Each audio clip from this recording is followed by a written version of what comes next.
and to continue its endeavor to promote and protect the rights of children and women. We note with satisfaction the readiness of Qatar to extend its international obligations in the field of human rights. Venezuela recognizes the major efforts being made by the state of Qatar to comply with its human rights commitments. I call now on United Nations Watch. Thank you, Mr. President. Today we ask, does the cause of human rights support or object to the adoption of this report? Let me read from today's report. Quote, China appreciated the efforts expended by Qatar to promote and protect human rights. Quote, Bangladesh praised Qatar for the progress made in empowering women.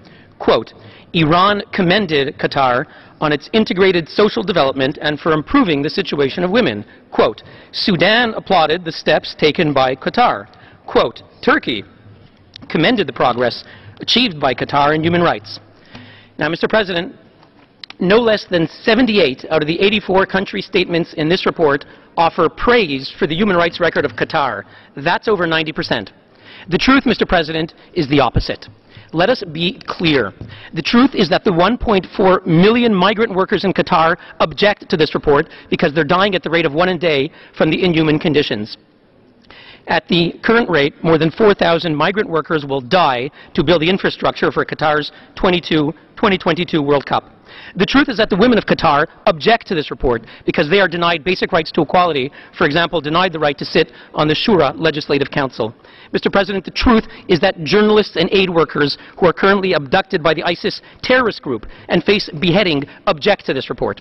In the words of Germany's Development Aid Minister Gerd Müller from August 20th, quote, who is financing these troops? Hint, Qatar. The truth is that the Palestinians, Israelis, and other victims of Hamas war crimes, their exploitation and targeting of civilian populations, mosques, hospitals, and schools, object to this report. As one Arab diplomat said to the FDD, quoted in testimony before the U.S. Congress, Qatar finances Hamas strongly. Mr. President, for all of these reasons, let us be clear. The victims of human rights abuse around the world object to the adoption of this report. Thank you, Mr. President.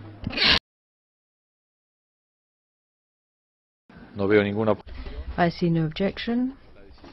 The decision is adopted.